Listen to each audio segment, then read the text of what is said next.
Hi, I'm Austin Wintory, and this is the Game Maker's Notebook. I am talking today with Stephen Barton, a composer who began working 20 years-ish ago for the composer Harry Gregson Williams.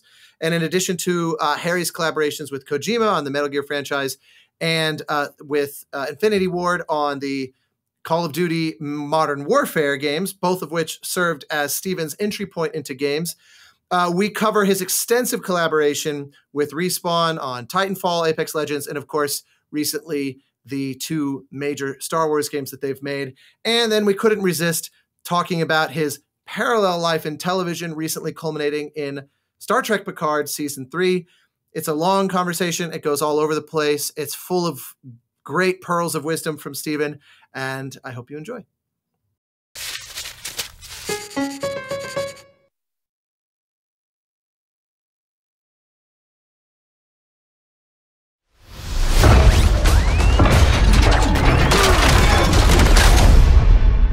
It's been a long 5 years.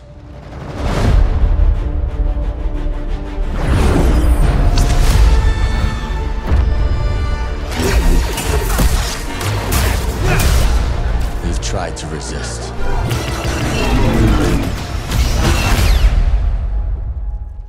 Fear and mistrust rule the galaxy. Wait!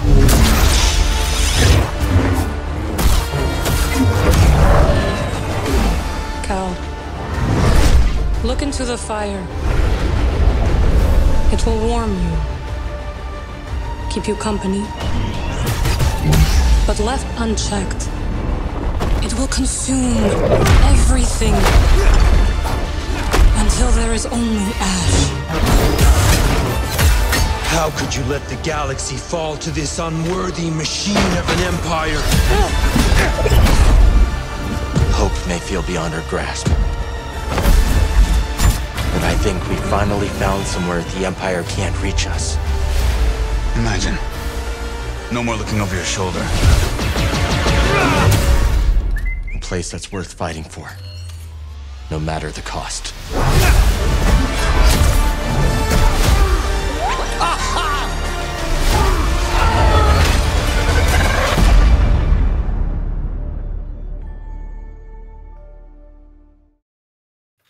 Stephen Barton. Hey, thanks for hanging and getting into some undoubtedly rather nerdy, the weeds and the inner sanctum of the composer's mind. How are you today? Yeah, doing good. Yeah, how are you doing? I'm doing very well. I gathered from our little pre-recording chat that you are hailing right now from Respawn. I am. Yes, indeed. Which is I suspect going to inform a lot of our conversations, since your career is so interwoven with their arc as a studio for the last decade-ish. Yes.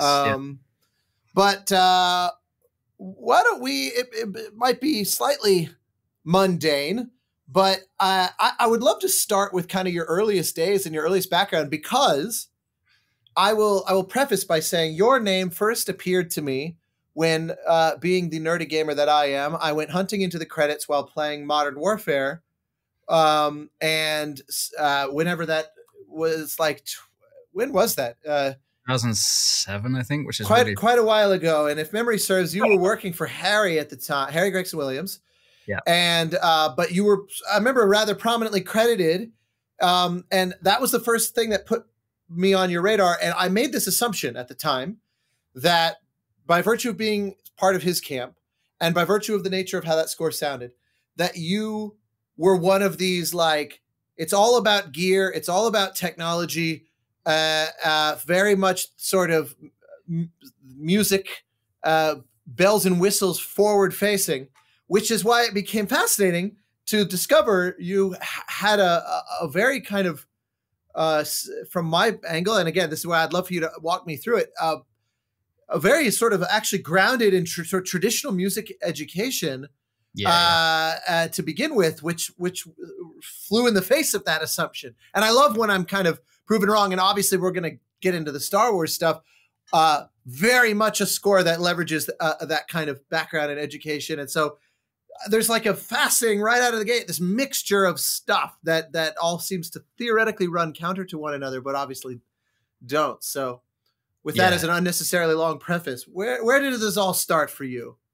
Well, I was actually, I mean, I started playing piano when I was about like 5, I think, sort of mostly just sort of from tinkering around on a neighbor's piano, and that led to like music lessons, and you know, we had a piano teacher who lived 2 doors down from us, so this wasn't like one of the classic parent mandated you must do this, or it was very much not. I mean, and actually that's something that, you know, we've now as you know, we're now parents, and I have a 9-year-old, and we've very much sort of taken the same approach of like, you know, you don't want to force it, because it's like one of the, I think, the worst things if you want to put your kid off music for life, just, you know, force them to have piano lessons, bolt them to a piano stool, and that will just about kill any passion that they'll ever have.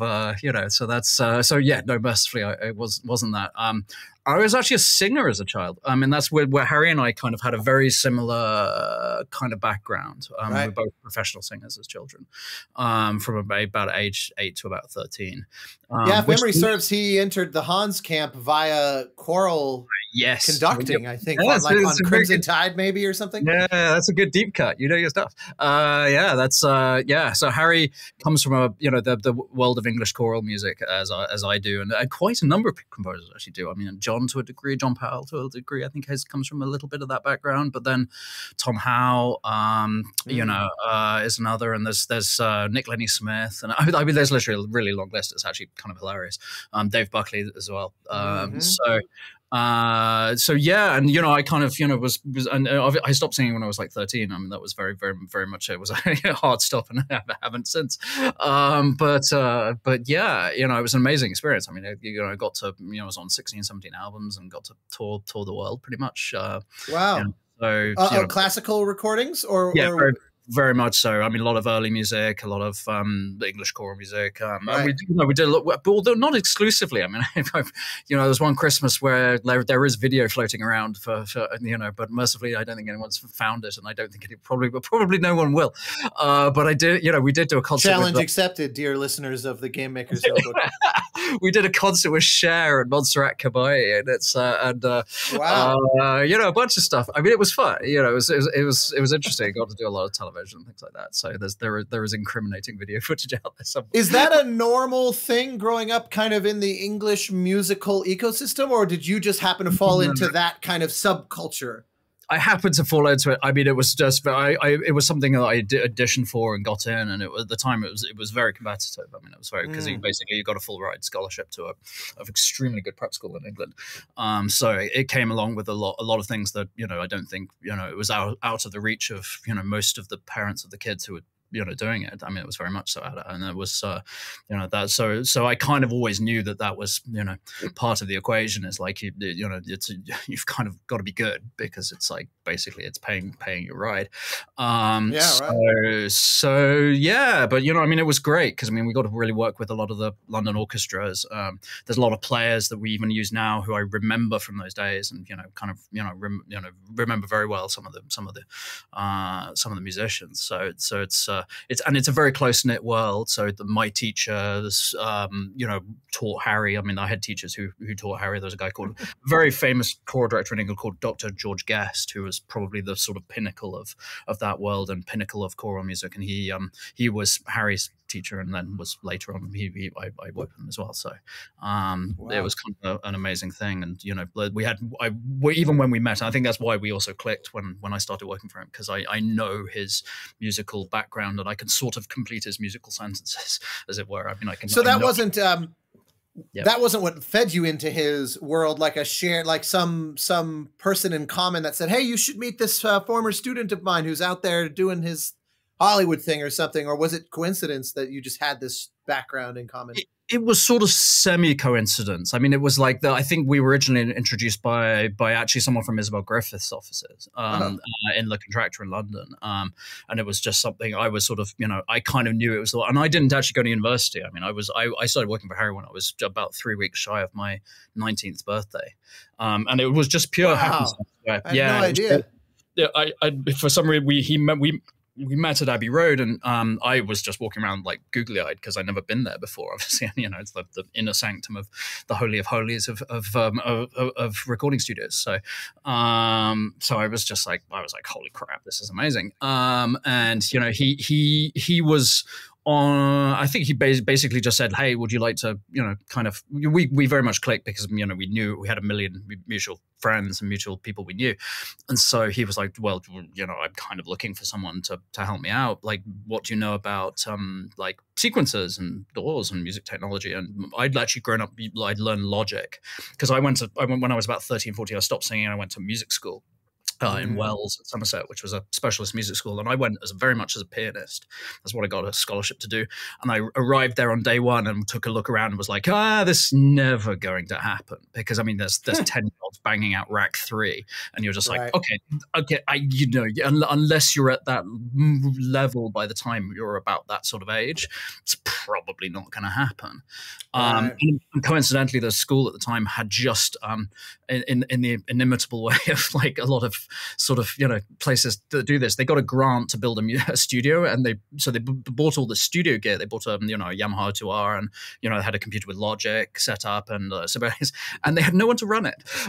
They got the money for the gear and hadn't thought about fully put the two and two together. So I basically was just like, I was like, well, I'm gonna do this, and so, you know, kind of basically would do recordings and things like that, and I learned about Logic initially, and then I go to meet Harry, and Harry's like, yeah, I use Cubase, and I'm like, okay, cool, yeah, I know Cubase, and spent the next 2 days going, holy shit, I need to learn Cubase right now. That's the Chris Young school of composer, where you say yes and then you hang up the phone and call somebody that can teach you, or you go and look up instruct because you realize, you know, get the job, figure it out later. To slightly insert a quick question in there.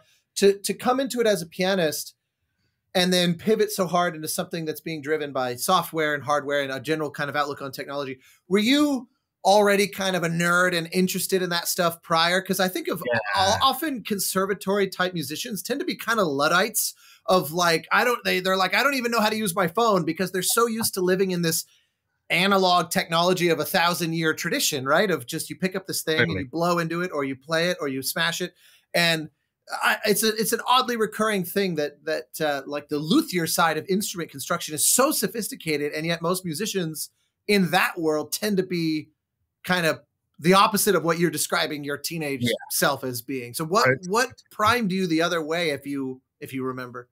I primed into it a little bit. It was one of those ones where I kind of half went there, because I very much sort of started out with like Logic, and sort of what we didn't have was a huge amount of like particularly good samplers and VI stuff. So it was obviously the days of also, you know, kind of just when kind of Giga Studio was just about beginning to be a thing.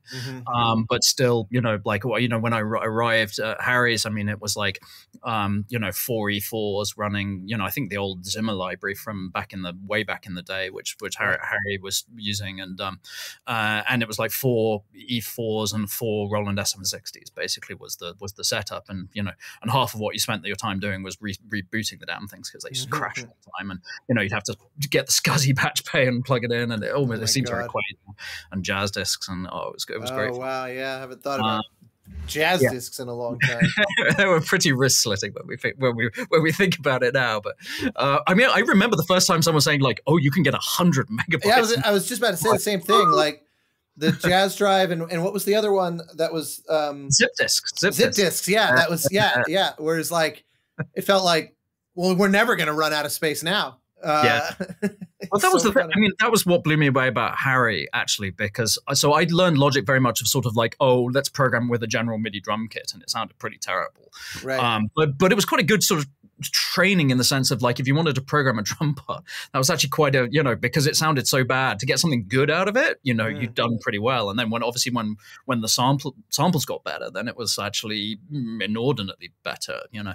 So, you know, and I think the only other sound input I think I had was like either it was a Roland TX-81Z, sorry, Yamaha TX-81Z, and a Roland Sound Canvas, and the sounds were fairly garbage. But then I came to Harry, you know, very much sort of as someone who could program, but program very orchestrally and program kind of what I knew. And listening to, it was a score for Spy Game. And the fact that that was done on the old versions of Cubase with nothing more than a zip disk, and it's sort of, you know, the precursor of and Enemy of the State as well. I mean, the precursor of all of the hybrid scores. I mean, he was doing it way before anybody else was doing it. And so manually, you know, all the crap that makes that stuff doable in about 5 seconds now. Yeah, Spy Game is the score. Yeah, you could do that now very quickly and probably, you know. I'm pretty sure there's an Omnisphere patch that is just Spy Game in its entire. You just hold C for 90 minutes and the entire movie will come out. You know, I mean, the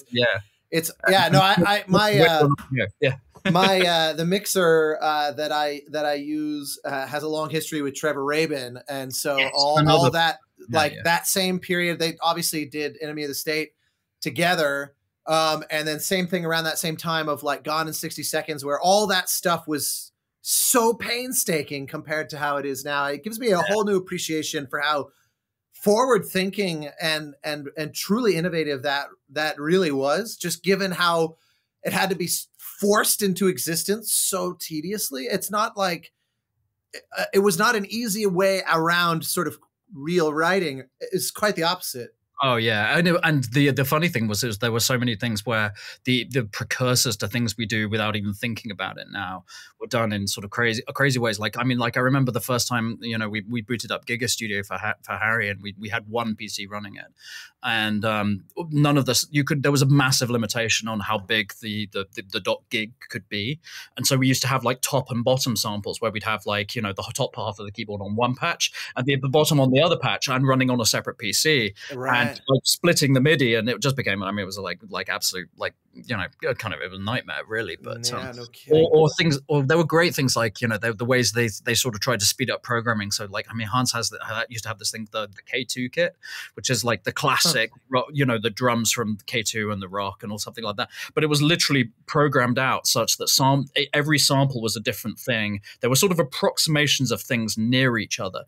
Basically, so you could just hit it. You could just hit, and so play fistfuls of notes, you know, and just that would be how you could layer stuff really, really quickly and play that sort of big kind of like 90s. That's so interesting. Drum sound, but just by virtue of like, you know, not laying it out by sort of velocity or anything, because obviously there weren't any velocities. It was just absolutely flat as a pancake. Yep. And but you got the expression by just hitting different bits of the keyboard and with fists. I mean, literally like that's so funny. So yeah, there was a lot of interesting solutions to problems, and then, you know, it's kind of now ridiculous. And we've been playing with my template lately and just being like, I mean, if you could have told us we would have these things 10 years ago, even 10 years ago, I think you would have been, you know, googly-eyed. So. Oh yeah. So this was obviously kind of where your training began, and you know, so you were with Harry for how many years? 7.5, nearly 8 years. Probably, you know, early 2000s till about 2008, 2009. So obviously the vast majority of what was done that you were doing was very film oriented. Yeah. But given that we are the Game Maker's Notebook, it was of note that Call of Duty, was that your first experience sort of working in games? No, actually, funnily enough, there was one before, which was a couple of the Metal Gear games. So Metal Gear Solid 3 in particular was very much the sort of thing. But it was, you know, I mean, and it was really interesting because that was at the point where we started to get, you know, I mean, the early days of the 2000s, I think most people were getting a spreadsheet, here's a list of music, and you never saw a thing. Right.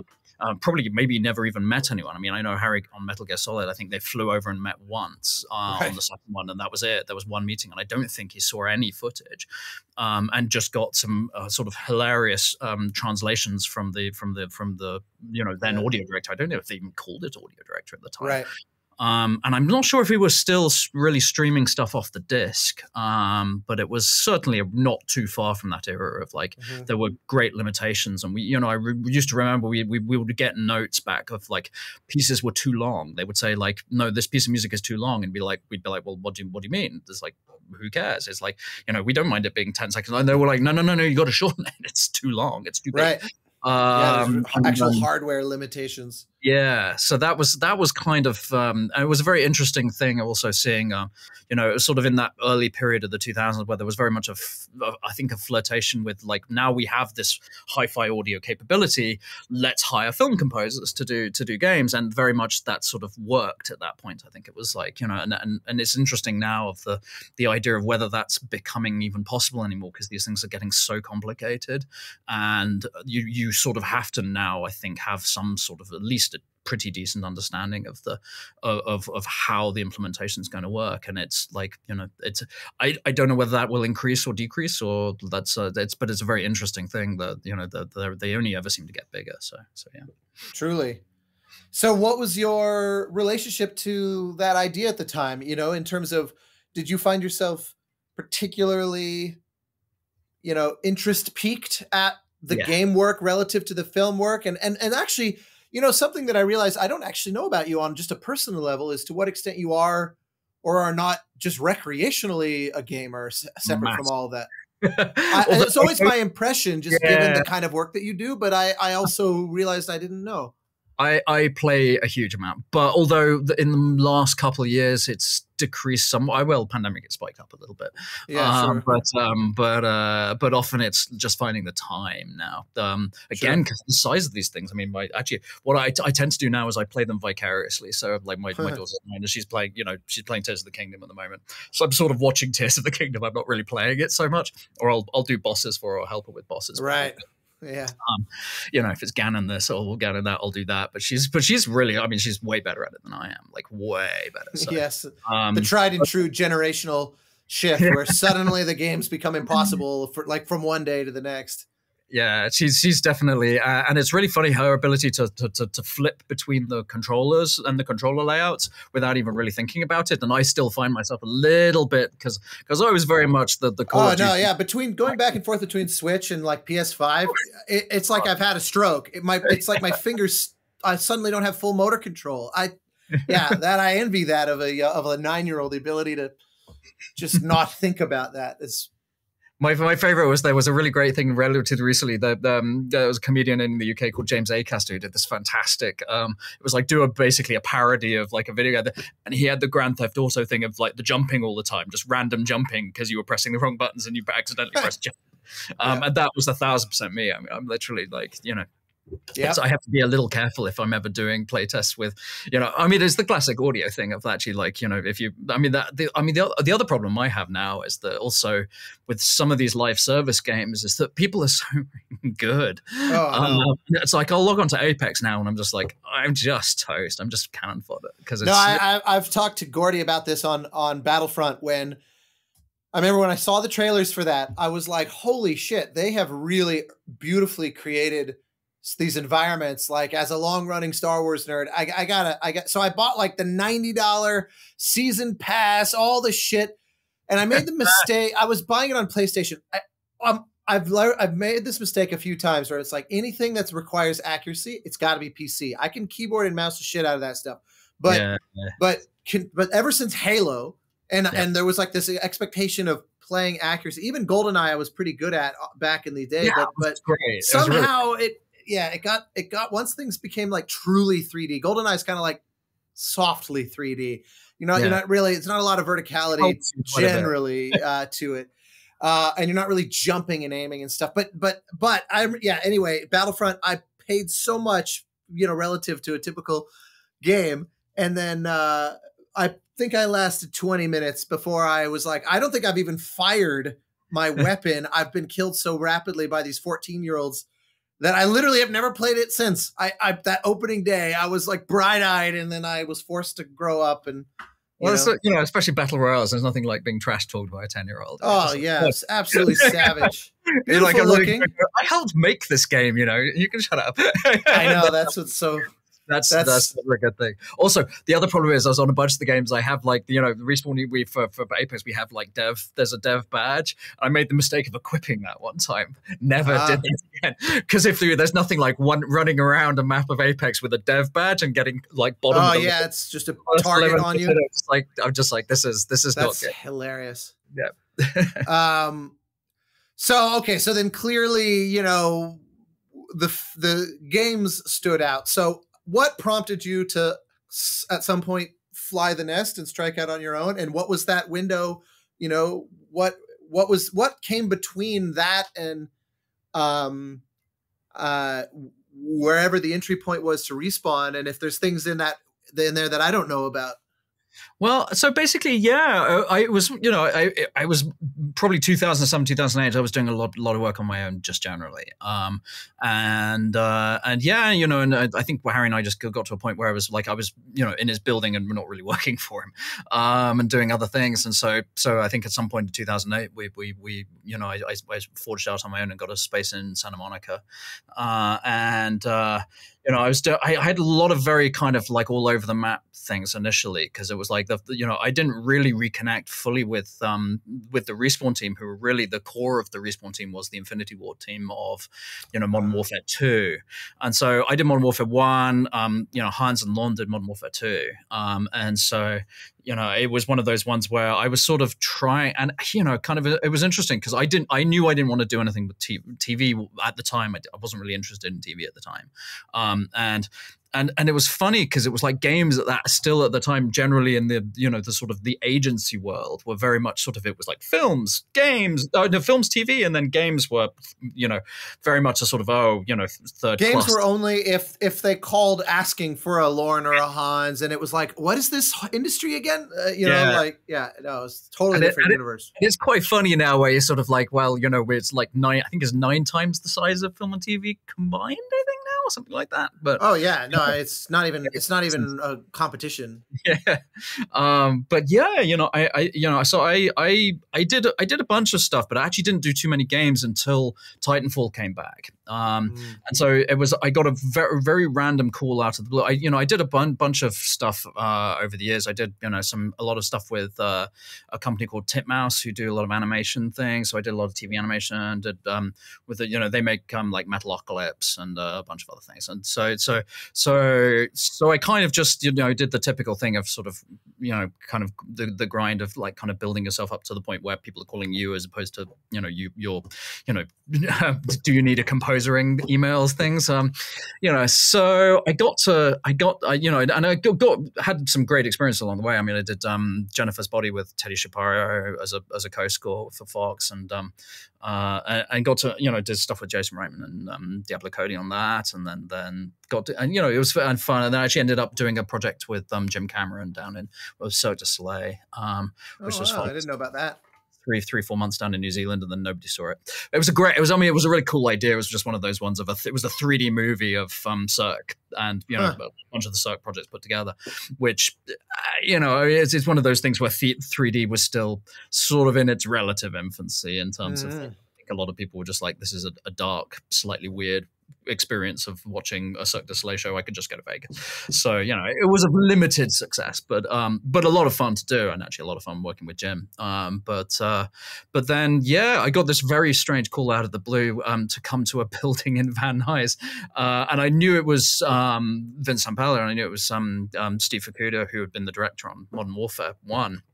But I knew nothing else about the project. I knew nothing, and they were on Sepulveda and like Van Nuys, and they were by this sort of faceless office building next to an Orchard Supply Hardware, which actually became great because every time I then went to the studio, it was like having a hardware store next to a game development place is awesome, because firstly, if you need a screwdriver, it's great, and secondly, it's like there's no time where you're leaving where you don't go, I could use a light bulb, or anyway. So I digress. So funny. So yeah, I literally showed up at their office knowing no idea of something, and there was a whole bunch of people. It was at the point where there was only like 20-30 of them in a room, and they had like an E3 build that they'd completely redone the audio on. And they were like, here's, you know, a million NDAs to sign, and now we'll show you what we're doing. And, you know, I knew that they'd all split off from the Infinity Ward with the lawsuit and all that, and, you know, kind of was intrigued at what they would do. But so then that was a, you know, very similar moment to the first time we saw when Harry and I went to see Call of Duty Modern Warfare, it was one of the craziest experiences, because I walked in expecting Nazis. I was like, you know, this is, you know, 1, 2, and 3. You knew Call of Duty, but yeah, I played tons of Call of Duty 2. I hadn't really played 3 all that much, but I played tons of 2, and especially the multiplayer. Yeah. I was always very much a multiplayer player. I mean, my brother and I used to set up Doom over a null modem cable, like back in the day, Or LAN parties. Yeah. But yeah, it was. I mean, it was a great experience of doing those things. So yeah, I showed up and they were like they didn't say anything. They were like, okay, well, we're going to show you some of Call of Duty 4, and Harry at that point, it wasn't a franchise he was particularly he didn't know about it very much. I mean, so we sat down and I was sort of like, cool, World War II, okay, you know, and they played us the nuclear explosion scene from that and that whole sequence, and I'm just sort of sitting there going like, oh my god, this is like a complete game changer. I mean, this, like, I had no idea that that's what they were even doing. And Harry's just sort of like, hey, Harry, I think at one point he said, I thought you said there were Nazis in this game.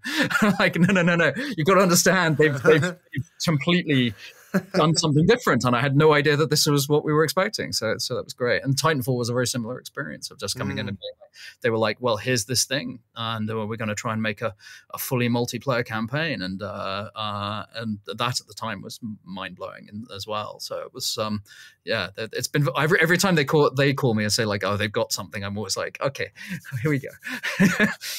Well, and talk about, I mean, so we can kind of fast track in a way through you obviously collaborate on Titanfall and Titanfall 2, you know, and obviously the Apex it's all kind of one sort of ecosystem of sorts, and it's been interesting, you know, even just through Twitter seeing that really is just a continuous source of needing stuff. I mean, when I see you making posts about, you know, evolutions to the palette from this season to the next season and whatnot, it seems like, you know, that alone could keep you quite busy for as long as they're running it, basically. Pretty much. Was there any expectation that it, I mean, or was it like, in other words, that wasn't part of the, like, here's the 10-year plan if everything goes great, or was it just, holy shit, this went well, what can we do? You know, the first time I saw it, I mean, so basically there was sort of, you know, there were after we finished Titanfall 2, there was very much sort of discussions of, oh, what's next? And I would sort of, and during Titanfall 2, that was when I first started having a space at Respawn. And the idea of it was, we were like, okay, well, you know, we'd love to sort of start working on a deeper level with, like, instead of having this sort of idea of composer outsourcing and flinging things over a fence and getting things back. It's like Eric Kraber, who's the audio director at Respawn on those games, and now is Apex's audio director, and has sort of overseen a lot of, you know, he was on Medal of Honor originally, and so he knows this team intimately.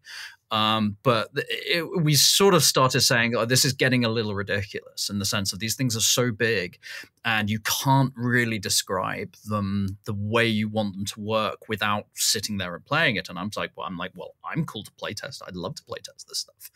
And so on Titanfall 2, I basically said, like, hey, well, what if I set up a setup? Like, what if instead of doing this thing, what if we don't have music meetings where I just play something back and then go away and have a dog and pony show? What if we just have an ongoing thing? And I said, like, look, I want to retain my independence. I don't want to, and actually for lots of other reasons, for mostly IP and legal reasons, you know, you don't really, unless you're going to have a composer on staff like Riot do, or you know, Bungie do as well.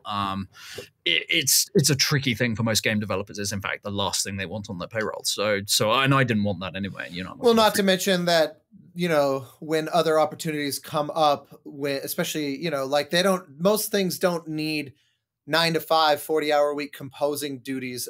You know, unless you're a Darren Korb, who's also tasked with a broad audio director position as an extension, right, or like the composing as an extension of that. It's just, it doesn't make any sense to employ composers, you know, specialists in general like that. It's just not enough. Even if they had 10 games running and they wanted you working on all of them, it's still hard to imagine that would be enough to justify it.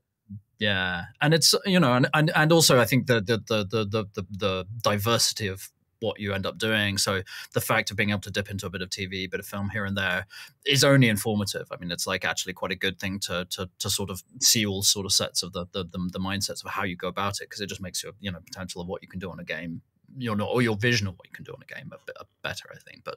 But yeah, I just I what we did want to also avoid was this sort of idea of like like composer is just someone you sort of email and they you get an MP3 back and do a few votes. Partly because I mean the absurdity with so many of these games is that it's not like a film. There isn't a set script and there isn't a set cut, and and obviously with film and TV are often moving-ish targets, right? But they're not completely moving. Whereas they can't fundamentally change past a certain threshold, for sure. Exactly. And so I think the thing that I always found absurd was that that so often we would talk about things where we would deal with like per minute things, where we say, okay, we're going to need 80 minutes of music for this game. And you're like, well, how can you possibly know that? I mean, especially if you look at something Preaching to the choir, man. Also, just the idea that once you get into the realm of interactive music, which is where it really gets interesting, how do you even define a minute? Yeah, I always liken it to an accordion, where I can stretch it out to about 5 times the width of its most compressed state while it's still very much the same object. Interactive music can function the same way, and even beyond that. And so how we draw these arbitrary fences is it's insane. Messy at best. And you ended up in these situations where audio directors would very early in a project, or relatively early project, but still probably too late, actually, most of them, because it would always be something that they'd get past the vertical slice, and then they'd be doing the horizontal slice of the game, and then they'd be getting into the sort of the nitty-gritty production right at the point where they're getting completely slammed. Someone comes to their office and says, hey, you need to predict what music we need because there's a big budget item and how much money we're going to need on it. And somehow they're supposed to weather forecast the entire project of the music needs of it. And you're just like, that's insane. I mean, that is just fundamentally, and it's a very sort of film and television mindset. And I think that was what was the initial thing with so many of these projects, is we started doing them in a very linear mindset and to an industry that was just going in a different direction. And so I basically, like the early thing we did with Respawn was like, okay, well, how about we like try and figure out a process that works for the product you're actually making, as opposed to some imaginary other product that I have no idea what it is. I can't imagine there was any resistance to this proposal. No. I would think that's like a developer's dream suggestion. I mean, I think that was also, something that I was like wanted to get away from, and I've slightly tried to do this. I mean, you can't really with most production cycles certainly on TV and film maybe a little more, but certainly TV you can't. But this concept of, we have this sort of concept of approval and playback, where you sit a director down in a room and say, you hit play, and then you hit stop, and you say, what do you think? And in 2 minutes they're supposed to suddenly come up with the perfect sort of most erudite description of what they want you to do, and you go away and do that, and then you play it to them, they go, great, well, marvelous. That is actually such a ridiculous idea when you think about interactive music, because it's so experiential and it's so much based on context, and everything we do is like you can write perfectly good bits of music that this one tiny little thing about the level changes, the lighting changes. They suddenly decide, let's make this lighting day instead of night, and you're like, the piece of music you've written fundamentally doesn't work. Or we would find actually a lot in Jedi, actually, the nature of how the combat encounters were, because you can run around a corner and run into 10 stormtroopers, and that might, sort of on your RTPC, on your threat thing, that might be quite a threat. They might say, oh, there's 10 of them. But to most players, they're like 10 stormtroopers. There's paper. Yeah. Done. Right. And so we don't perceive that now as even slightly a threat. It's like kind of almost amusing. So it actually highlights why the director feedback is almost secondary to playtest. Yeah, just data, not even feedback in terms of asking focus test type questions, but literally just watching people's behavior and realizing that 10 stormtrooper fight was actually 14 seconds long, and we have a 2-minute action piece associated with it that we're never going to hear it. There's no point to it. It's completely not serving the actual experience of playing the game. Well, and 1,000%. And actually, one of the things that's really interesting is it's not even just combat. We I think on the first Jedi, there was a couple of spots where we quite honestly screwed up, where we didn't quite think about the nature of how people play these games, despite the fact we play tested the living crap out of them. And there was one particular one where you land on the very, very first planet. They're one of the planet. Well, not the first planet. It's like the second or third planet. Where you go to third planet. So you go to Zepho, which is this you go to land on this planet that's where all the temples of the you've got to, and it's this windswept, really cool visual thing, and with waterfalls in the distance, and we're like, okay, awesome. So you land on this landing pad, and we said, okay, well, we want a piece of music that sets tone here, because you land on this place and we're like, what is this place? This place is ancient, but it has like kind of things built into it, and there's obviously an ancient civilization has been here. Giant Komodo dragon thing hovering just out of reach. Oh well, that was on Bogano. So the next. Oh, you're right. So yeah, yep. So on Bogano, but it was a little bit to the same extent on Bogano. Although Bogano, we got away with the same thing. So we basically said, wait, we want planet intros. We want a thing that says you land, and there's a first piece of sort of semi kind of explore music, but there just plays. And we knew that. So we looked at it and said, okay, well, you can get from the village on Zepho, the landing pad, to the first to the sort of abandoned village that's down the road. You can get there if you haul ass. You can get there in 45 seconds. Right. And we were like, okay, but the landing pad's pretty cool visually. So we're like, okay, well, we're probably fine with 3 minutes. And we very much had a thing from Titanfall that we were kind of loop averse, because the general thing of a loop is that, like, once you hear it once, you're fine. You hear it a second time, you're like, you hear it a third time, you probably maybe detect it, and a fourth time, you're like, hang on, okay. Especially if there's something in the track that catches your ear, you're like, okay, that's annoying now. That's actually annoying me. So we kind of went from a mindset of very sort of like, let's have a lot of music and try not to repeat it too much. Yeah. And that was just an ethos that we picked. But you landed on this landing pad, and the first stream, I think I was watching Shroud stream it, and he literally spent he landed on the landing pad. There were no enemies, and he spent the first 5 minutes talking to his chat. Didn't move at all. Didn't even get off the ship. And I'm like, I was stood on the landing pad, and so the piece started, played, finished, and broadly speaking, there was silence from then. And then he literally then spent the next like 10 minutes walking around the hangar, looking at every single bloody thing there. Although I feel like the whole allowing for a streamer to interact with chat is hardly a design consideration. Although I say that, it's because it's not just him as the player experiencing it. It is worth factoring that there might be thousands of people where watching it that way is there. That's an interesting consideration. And the problem we had was that basically, actually, we found out a lot of people that even if they weren't streaming it, actually just landed, and it was so cool visually that they would walk through every little thing and try there were some doors that were locked that you couldn't get through. Oh, that's totally the player I am. I got to find all the fucking crates that I know are hidden around things that if I keep going, I'll never come back to them. Well, so let me back up there, because I really want to unpack the whole Star Wars thing in detail, but I want to just quickly get into a bit of the kind of aesthetic on the Titanfall side, because I distinctly remember us talking back around then when you were, if memory serves, you were recording in New Zealand for at least part of it, because I remember our mutual friend Tony Pierce being involved in those sessions to some degree or another. I don't remember quite how that all shook out, but this was a novel thing, and I just wanted to. It's such a kind of like muscular thing, but which in a sense is exactly what one would expect. But these conversations are never just do the thing that one might expect. So I'm just curious, because Star Wars comes with such a different and like the absolute apex to be slightly punny of baggage, of like expectations aesthetically. It is the quintessential, for better and worse, both, I'm sure, in extreme. Louis Vuitton baggage, but it can be baggage. Yeah, absolutely. Yeah, it is a handle with care on a level that is unmatched, I would argue, even more than Star Trek, which obviously firsthand as well. Because at least there's an eclecticism franchise spanning, but this is not. And so, but Titanfall, obviously, totally new thing. So what was your we don't have to spend too much time on it, but I just would love to hear kind of the thought process on how you arrive at the specific sound, and then how you also approach your production process and how and where you're recording and all that.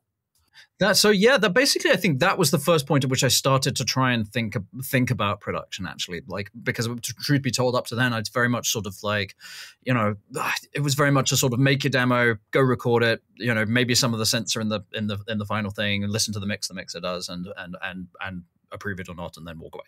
So that, right. And you know, I mean, that was basically the production process of virtually everybody from 2000 till 2010. And then you would get these scores that would come out that people would do, where someone was particularly when sort of people like Trent Reznor came around and brought a very different sensibility, and to a degree Hans as well, you know, I mean, comes from a very much a sort of a world, and so he did a lot of those kinds of scores, but then I think also got into this notion of saying, well, like, you know, what if you look beyond the sort of the basic setup of what we do, which you obviously have to often do a lot because it's quick, it's very easy, everyone knows, you know, if you want a 5/1 mix and after a sample thing with an orchestra laid on the top and mix it out, and it's chicken feed, it's very easy.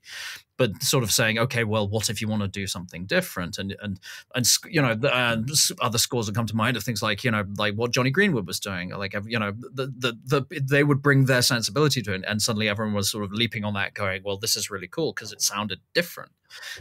So like a John Bryan on the far other end. Yeah, exactly that kind of thing, where you sort of, you know, where we sort of suddenly realized, I think from a film scoring perspective or from TV, you suddenly realized, oh, I'm kind of doing the beige, and it's fine. It's a lovely beige. It's hopefully a very high quality beige, but maybe it's beige and maybe there's something else. And, you know, there's no, you know, Harry always used to like very much say that, you know, he said there's no prizes for not cheating sometimes on these things. He said, like, you know, there's well, you know, it's like we have these classical notions, even in the sense of the sort of, exactly as you said, like the Lussier kind of approach.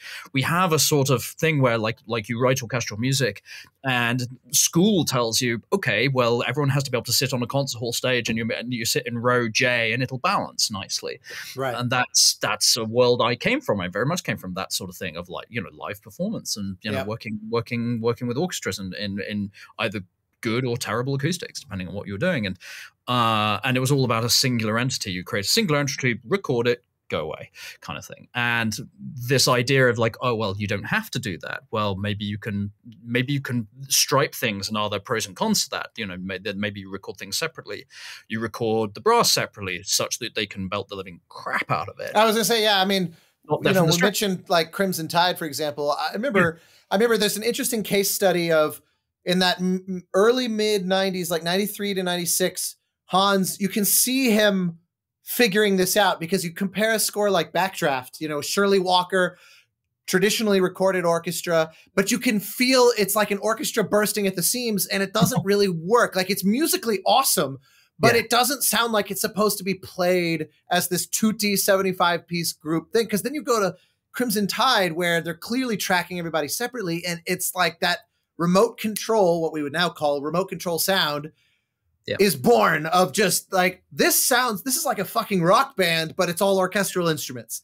And the abandonment of what is acoustically possible, I think, has been one of the great creative liberating forces, you know, for us, even if the traditional orchestra still has this immense like appeal and charm, you know, it's not like it's invalidated, but exactly. And you know what's really interesting is, I think also that people's notions of how you record an orchestra are very, you know, often slightly faulty in a sense, because we have this idea of, oh, a conductor stands on the podium and here's the perfect balance and can balance everything, and you're actually like, oh, if you conduct on most podiums in most concert halls around the world, they sound terrible from up there. You get a lot of brass, you get the front desk of the strings, and not much else, and everything sounds really weird.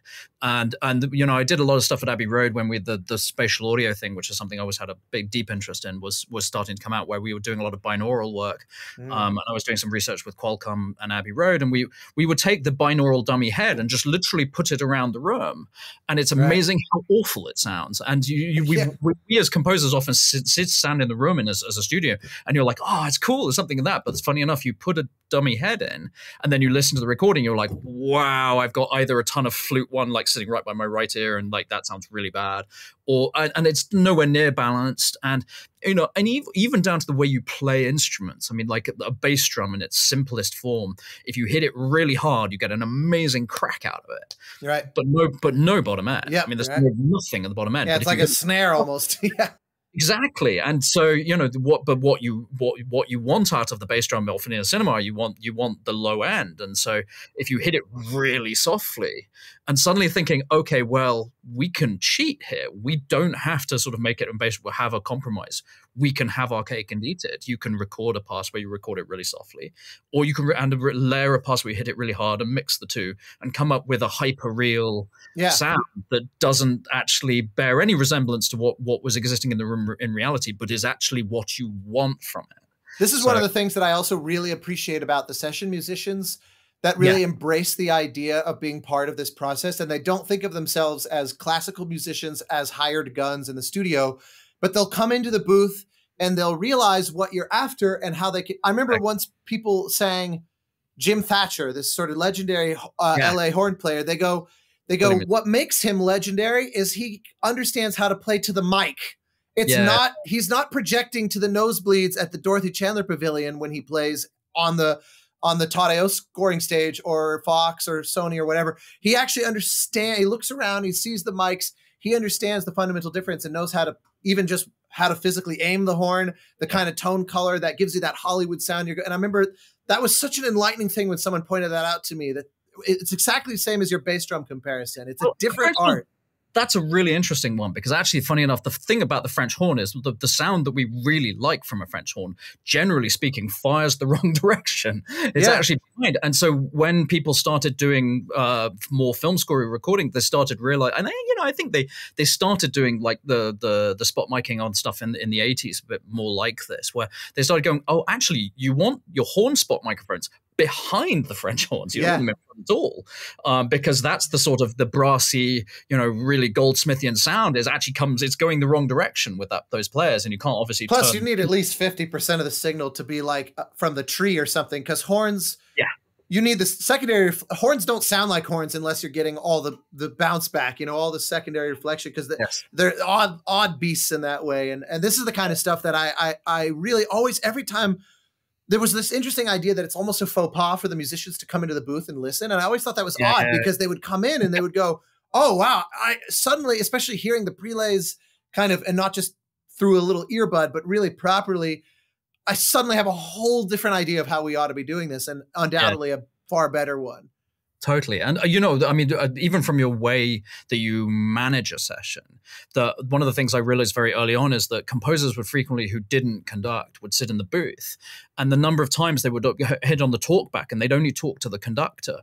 And as a player, then what you sit in the room is you basically play something and then you hear silence for a minute. And then the conductor sort of goes, yeah. and then the conductor relays something. And I suddenly was like, oh, hang on. So like one of the things that Harry very early on was very great with me on sessions was like, because that was one of the things he would do is he would always conduct, but I would always go with him and I basically sort of produce from the booth. And I would talk just to him. And every time I did that, he would get annoyed at me. He would be like, no, man, you got to talk to everybody here. And I'd be like, oh, that's scary. There's some of my teachers here. Like, but you just have to suck it up and do it, and learn the process of like what ways you can psychologically get players who ultimately, as the first time I ever went out to conduct the session for Harry, he sort of pulled me aside and reminded me, like they basically the thing they do better than anybody, and also they do it better than virtually anything that anybody on the planet will ever do anything. It's it's such a pinnacle of things. He said, so don't tell them how to play the French horn or how to play the oboe, or don't ever imply that you know better how to play something. He's like, it's a consultation. He said, like, if something's not right, you can say so, but you say it in a way of like, you're not doing something wrong. How do we get it to what I'm after? And a different mindset of like how the people management that you go into it. And the fact that like, it's very rarely a good thing to say to a session musician that they're out of tune, because it's got such an inbuilt sort of music college professor like marking them badly. 100%. Well, and it's not like they don't know. You know, Well, it's not. 1,000%. They telling them they played a wrong note, unless it's a misprint, is almost always a bad idea. But that's what most young composers will do. They'll go into a booth and say like, oh, you know, and be like, oh, you played it E natural and something. It's like they knew, they figured it out long ago.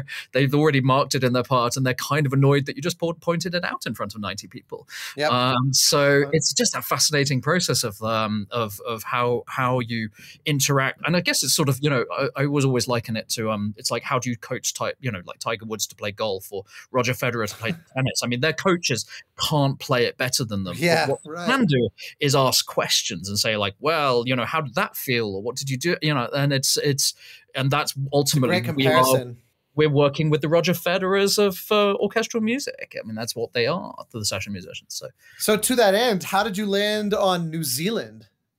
Yeah, that actually came about from the Cirque du Soleil project, because it was something we had with Paramount, and they were doing Jim obviously has a whole bunch of stuff down there, and you know, a lot of the we were doing it at Park Road Post, which was the facility that Peter Jackson built in Wellington, and so it just worked out very well with the tax break. They were like, basically like, could you record this in New Zealand? And we also had an issue where, because of the nature of the way the Cirque du Soleil recordings were done, they were often done union in LA, and the reuse to buy out the recordings, which were done ultimately for a theater, so they didn't have the rate use, they didn't have the rights to use them to release in a movie without basically paying the musicians all again. Right. And so it actually worked out better financially to do what we needed to do anyway, which was re-record it, because a lot of those recordings weren't even ideal. A lot of them, they didn't even have surround stuff. It was often stereo and mixed stereo in a way that wasn't even particularly the way you would mix a stereo mix for what we would want to do, is mixed for the show. It was mixed to sound good in the theater. So basically it was like easier to re-record a lot of it. So yeah, I just basically developed a bit of a relationship with the NZSO down there, and they're you know, fantastic orchestra. And the only downside is, ever since pre-COVID, I haven't been back yet because I haven't been able to. So, but you know, it's a fabulous country, and you know, there's wonderful musicians there. They don't have the scoring stage capabilities quite. Remind me, were you in a hall? Or were you Michael Fowler Center? And it's a lovely hall. I mean, it's a great hall, but unfortunately it's a concert hall, and you know, it doesn't have the infrastructure we're used to a studio, so you have to bring every single thing in, and they set up, kind of like how Seattle used to be, where if you wanted to record at Benaroya Hall, they would truck everything in, and it was, you know, it was kind of a nightmare. Or the Rudolfinum in Prague, but again, it was that thing of you had to break down in the evening, so the poor engineer had to basically reset the entire room 3 times in a row, and it just not practical really. So and this was on the first Titanfall only, or what was the? Yes. Yeah. So basically what I did down there was we did a lot of stuff for where I knew that I and this was kind of where I was thinking about the production process, and sort of thinking, okay, well, you know, I knew I wanted to do a lot of manipulation of live orchestral stuff, but like if I was going to do that for demos, basically I was going to end up like basically pulling up the same sort of orchestral effects libraries that everybody has, and you know, there was the Sonic Implants ones, and there was there were like 3 or 4, and they were Symphobia. You know, yeah, and it literally all the good ones have been used to death, and you know, and usually nakedly so. Like on big, if there was one great stinger that was, I think, on every act out of like Top Chef, and you're like, you know, it's great, it's fantastic. It's always reality TV kind of stuff. It's so funny how all the like particular water phone samples and things where you always hear them in those kinds of shows. It's so really funny hard when someone says water photo. What water photo? I'm always like, okay. I have the same exact reaction. It's I associate it completely with like Real Housewives. Yeah, that's so that or Gordon Ramsay screaming, "You donkey!" at someone. Yeah. It's 100%.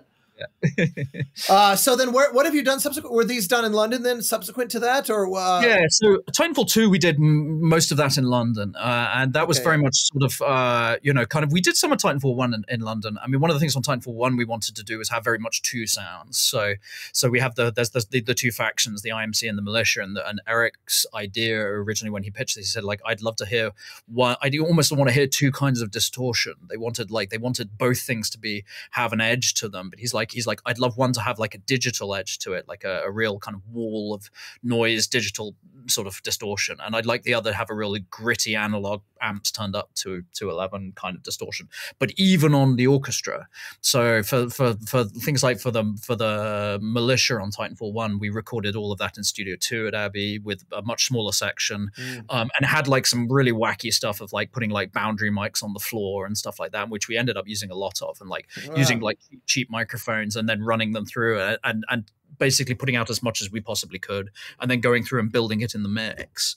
And also we literally mixed the two things different ways. So the Militia stuff was all mixed on like Neve consoles and stuff like that. You know, SSL things. You know, we did a bit on one Neve console, and then it turned out to actually it was an old one over in the Valley. So and in not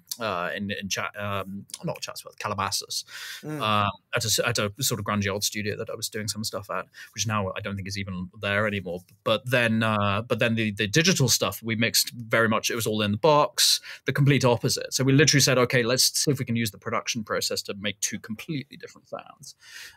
So amazing. I wasn't aware of that. That's cool. That's just the embrace of sort of through a console versus, you know, just Pro Tools and plugins. Is really that's exactly it. That's the thing of saying like, okay, well, we have all these tools at our disposal. Like, what do they do best? Like, what good? And obviously, you know, the ease of the Pro Tools multi-track stuff like now just, you know, makes our, you know, we're running thousands of tracks on some of these things for Jedi.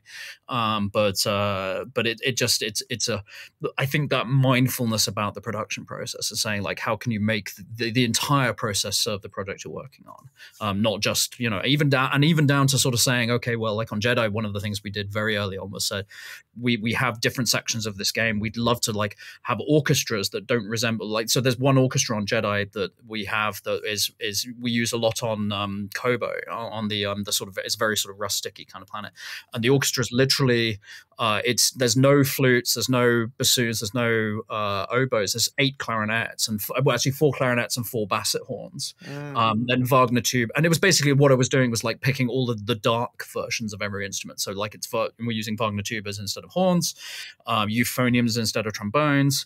And across the whole, and then we used a lot of stuff where it was like Gordy and I we had like 3 pianos and 3 harps in the room, but the pianos all have, and it's really funny actually. We bought an inordinate quantity of like something like 200 packs of the stuff Blu-Tack, which I think I forget what the US name for it is, but it's like it's basically like the museum putty. It's the stuff you can stick. Okay, yeah. Like the white kind of sticky stuff. There's a brand name in the UK of a Blu-Tack, and it's like this. We bought like 200 packs of it and created these long sort of like kind of tubes of them. And actually, the funniest thing is like the musician who saw the piano player who saw it on their part the day before they got the PDF of their part, and they saw this thing saying, "Oh, put Blu-Tack on the strings," and they went out and bought one pack and made one little sort of like sausage of it about like this length. And Gordy walks in with literally this thing that's the size of about the thickness of a baseball bat and the length of the piano, and was like, actually no, this is what we were after. Meaning you laid it across the strings as a kind of damper of sorts. Exactly, and sort of pushed it in a little, because I mean we knew they probably weren't going to let us, you know, put nuts and bolts and go full John Cage with it. Right, but we wanted to have this sort of sense with the piano of like there's lots of sort of low textural sort of tremolo kind of things. We wanted this kind of feeling of, because it's also very much a sort of like a Wild West kind of place. Sure. Mm-hmm. But what we didn't want was necessarily just like honky tonk or something that was obvious, but we wanted like just a flavor of that in there. Yeah. So there's a lot of things like that, and like we were like playing with like, you know, putting over. I mean, like on the first game, we actually did this crazy thing with a Leslie speaker were we actually, and funny enough, actually one of the like Andy Maxwell, who's one of the engineers over at Abbey, will get a shout out here because we were looking for, we needed some cloth to stick in it, and the only thing we had handy was like he'd been running and had gone out showering, so we literally shoved his pants into the horn of the Leslie, and it was like spinning around with, you know, it was very funny. So funny. But which section of that's in Fallen Order, you said? Yeah. So the thing is, you wouldn't necessarily notice it, but there's basically a choir thing on Trilla's theme, which is like this very angular thing, and I knew I wanted it to sort of have a sort of like It's got a very kind of edgy sort of sound to it, and strings, but like just the violins on their own, just it sounded just like violins. And I was like, it'd be really cool if we could like double it with choir. And it was this unsingable part, and I was like, literally had to say to the singers, like, this will sound fairly terrible, and that's okay. And actually, the first take they nailed it so accurately, we had to make them do it worse. It was quite fun. We'll be like, okay, that was great. That was such a classic. Don't want that. Yeah. Back to your Federer thing of like, this is not supposed to be possible, and they make it sound easy, and it defeats the entire purpose. But yeah, we literally we fed that recording, which was this sort of into the Leslie, and so what you got was that kind of like and I was thinking about the Lennon vocals, and funny enough, it was the same Leslie that they used on the Lennon vocals. So I was like, that's cool. But there's on I think it's Tomorrow Never Knows, or like there's a couple of Beatles songs where it has this slightly disembodied thing, and I was like, wouldn't that be cool on choir? Just layer it in, and you don't really hear it as something that's an effect. It just sounds really weird and like unpleasant and sort of off in a way. And I think that's so much of the finding these things of like you can often fall into with orchestral textures, they can become quite beige if you and that can sometimes work brilliantly, and you can obviously find immense color in there, but sometimes just sort of string footballs or something like that might work on one scene, but for another scene just don't feel like they take you somewhere, and you want something more. So yeah, well, so backing up just a little bit, it was a huge pivot for Respawn to go into Fallen Order from Titanfall and Apex Legends. When was this presented to you? And then obviously the interesting twist here was that EA meanwhile has this long running history with Gordy. And so it was like this premise of, each almost like camp saying, can we put the two, our respective guy together? Where did this all kind of come into your radar? How long did you have to work on it? When was all this kind of hatched behind closed doors? I have to think about this one actually, because it's like Gordy, I feel like I've been working with for like ever now. He and I are such good friends now. But it was, I think, I want to say like maybe 2017. I mean, given the amount of, it's funny that you say that, just like given the amount of music between these games and then like the Multiverses and a few of these, it's like, that's probably more shipped music than like your time with Harry. It's like, that's like close on two of these games is like 10 movies. Well, that was very much the thing, and it kind of a lot of it came out of the Titanfall 2 approach, and that was one of the things that I don't think we necessarily foresaw totally. We knew that Fallen Order would be very much like a Metroidvania kind of game. So we knew we were going to have this ability for retraversal, and so essentially, the early part of it really came about because we were sitting there thinking, okay, well, we're going to do something that's very much with the Titanfall 2 ethos mindset, which basically Titanfall 2 was like we wanted to create a very, and it's a fairly linear game. I mean, there's a fair amount of control in the Call of Duty. I mean, where people are going to go, and there's a lot of places where we have a decent amount of control. And so I think what our initial idea was like, we were like, okay, well, let's put that onto this, and that means therefore, because you're looking at a 14 to 17 hour long campaign, depending on how much side content you do, that's a ton of music if you take that approach. And bless actually EA, for the right at the very beginning of it, because it was very much early days of Respawn. They Respawn being an EA studio, or being owned, but actually physically owned by them. So Steve Schnurr, when we sort of pitched this crazy idea of like, what if we record this absurd amount of music, and they didn't even blink. They were like, oh, fine. And a lot of that, I think, was very helped by the fact that it was a new relationship, certainly for me, not for Gordy, but for me, with Lucasfilm, and for Respawn with Lucasfilm. But obviously so it all just kind of worked out. I don't even know that there was too much of a sort of let's put the two things together. It was like, we're going to build this ridiculously massive mountain. This is obvious that the way we should do it, in terms of, and obviously, I played the crap out of Battlefront. I loved it. And, you know, and he's Gordy to this day. I mean, it's the greatest learning experience ever, really, because you know I get to pick apart his scores and find things to steal, because I mean he's just got this incredible ability to eke color out of a symphony orchestra that I think is virtually unmatched. Actually, I mean, I would put, you know, the precursors in there on others as well. I think in terms of just his raw ability to have ideas and do cool things, and like the number of times on sessions where even the players, and that's where you kind of know that someone's doing something really good. Like, you know, like because we'll often go, yeah, it sounds great, and you know, people say great, but when the players who sit doing it all day are like, this is cool. You know, and he also has this ability to understand that, you know, I think with woodwinds and brass, that's something that we can often forget is the simple idea of the fact they have to breathe. And, you know, the players will they'll say about his music, they'll say it's bloody difficult to play, but it's very playable. And it's that combination of the two. It's like, it's not, and they can read it. I mean, they're sweating. And I mean, the funniest thing is there's a couple of cues on this one where you could see the players turn over the sheet music and be like, oh, fuck. Yeah, I bet. Oh, you feel it. You absolutely feel it.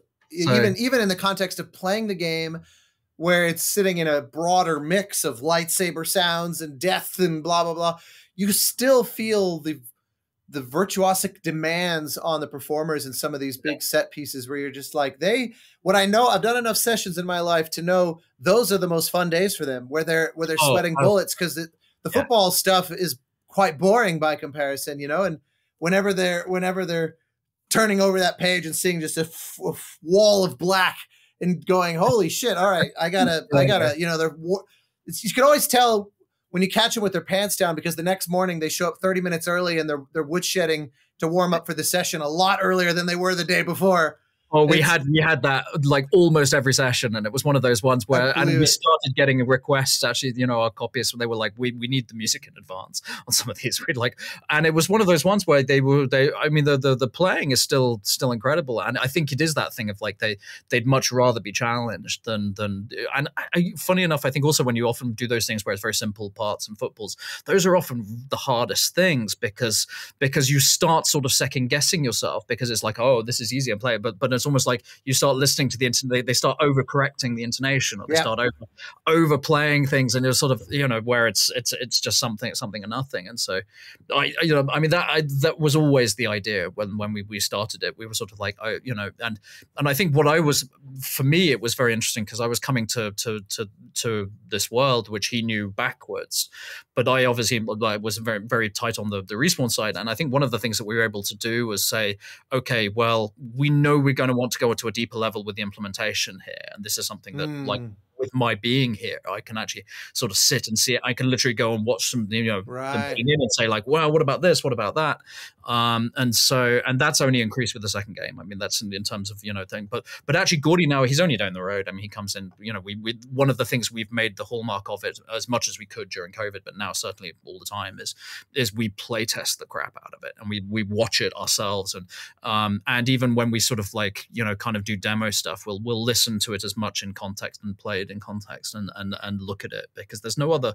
I don't think you can do these things, or we're getting to the point where you can't do it any other way. That's all. Not surprising to hear. It really bears itself out when you're playing the game. It doesn't feel like, let's just have a composer or two write a bunch of loops that are just kind of vague, like the old spreadsheet. Here's a vaguely descriptive, I want it to do this, I want it to do that. It's very granular. That is actually astonishing to me when I was playing it, because it was like, it seemed like I was so regularly coming across new material that it really, as again, having done this enough times, I start running the numbers in my head about how many sessions this must have implied. And it was like, even before I had the chance to ask you guys about it, I just thought, sweet God, this is just so much, you know.